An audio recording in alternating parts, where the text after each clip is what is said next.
Yes, everybody, welcome back to Talking Wolves. Welcome back to another update video on the channel. Hope you guys are keeping well. We've got the sort of last week of the January transfer window now, so going to be giving you the latest news as we enter that final week of the window.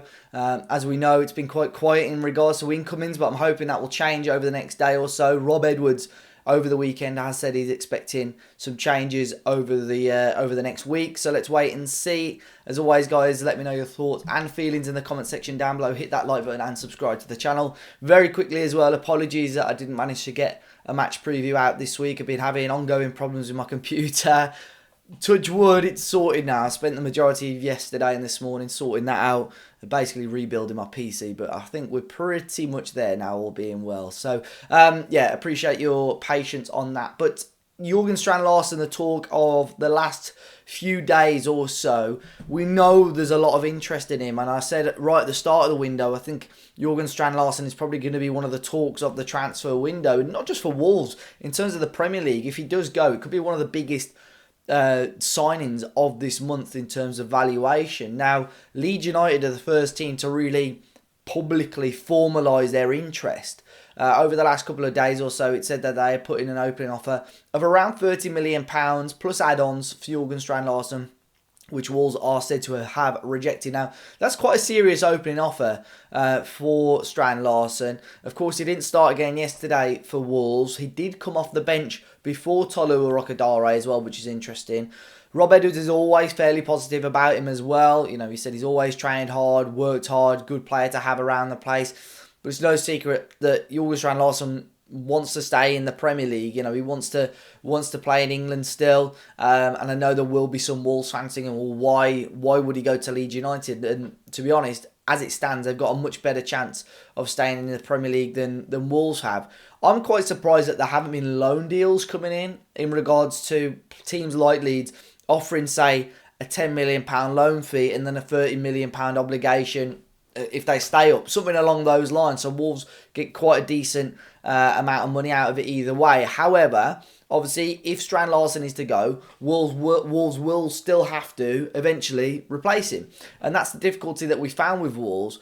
And in regards to recruitment, there have been some players linked. But if Jorgen's to go, which is fine, you get your money for him, Wolves have still got to try and bring someone in. Because based on yesterday's performance against Manchester City, if Tolu is, for whatever reason, suspended or injured, I don't think we've got much hope. So, yeah, Strand Larsen for that. There were reports from the Mail yesterday as well suggesting, I don't know if this was the same bid or a fresh bid, but their figures of it were around 33 million with a further 6 million in add-ons. So that came to around 39 million overall. Obviously, we don't know how realistic or what the add-ons were, but it sounds like Wolves at the moment aren't taking those offers. But I think over the next few days, this could really, really accelerate. So watch this space. Emanuel Agbadou is another one. This saga has been extremely strange as well. And it may have come to an end, but I've got a feeling it probably hasn't. Of course, we know all I've been talking to you guys about over the last couple of weeks is Besiktas and Emanuel Agbadou. It seemed like on Friday we were finally getting close to somewhat of an agreement between both parties. Now, Rob Edwards made it pretty clear in his pre-match press conference before the City game that there's at no point has he kicked off at the club, refused to train, anything like that. So one of the big journalists in Turkey, Yagiz Sabunkuyoglu, had said at around 4:45 p.m. on Friday that Wolves and Besiktas were close to an agreement of around 16 million euros plus another £1 million in add-ons. And just shortly after that, the news then came out that the deal was off. And for now, and I say for now because I have no doubt they may return for negotiations, but for now, Besiktas have pulled out of negotiations. It said that Wolves keep trying to move the goalposts. Of course, this is the narrative and the opinion coming from Turkey. I'm sure Wolves will have their own version of the events that have been going on. But Wolves apparently keep moving the goalposts, wanting more money constantly. In fact, that journalist that I just mentioned there even branded Wolves as a joke club with us constantly moving the goalpost. I don't think Emanuel Agbadou, I mean, he'll know the full picture. I don't think he would be too happy if Wolves were doing that. So for now, it said that Besiktas are off the table. But I have a belief that over the next few days they probably will come and return for Emanuel Aiwu. There were rumours, like I said, I think before there were a couple of French teams reportedly interested in him as well. So if it's not Besiktas, I have no doubt he may still have some suitors between now and the end of the January window as well. But we'll wait and see. Emanuel Aiwu at the moment, due to Wolves' demands, he's going to be staying at the club. But it'll be very interesting to see if Besiktas do return. And one other player that has been linked is David Müller Wolfe. A couple of teams interested in him. Besiktas is another one of those. If I'm completely honest, I can't see them trying to re-enter negotiations for another player with Wolverhampton under a short term. But they're looking at a couple of options. Nuno Tavares is their number one option, I believe. And if that doesn't come to fruition, Müller Wolf's on there. But Roma as well. AS Roma have been linked in a couple of different sources to Müller Wolf as well. So over the next week or so, could be some movement for him. Now Rodrigo Gomez is back. Have you got that little bit of depth on the left-hand side? Possibly.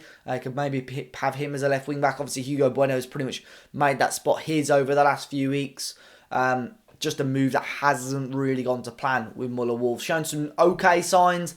Shown some, in some games, just doesn't look like a player. And I think, no disrespect to Hugo Bueno either, but the drop-off from the quality of Aït to these guys is... yeah, it's one of those. So Müller Wolf maybe one to keep our eye on as well over the next few days. In terms of incomings, it is still very quiet at the moment. I'm hoping we will see. Obviously, there have been a few players loosely linked. I'm sure Wolves are working on some deals, but the club have made it clear. Rob Edwards has made it clear. Wolves will only want to be signing players that are going to make the squad better.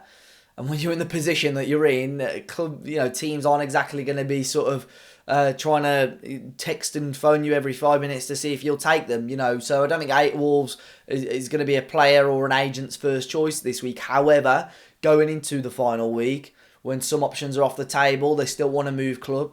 The opportunity may be there, and Wolves are still going to be in the Premier League for at least another 4 months or so.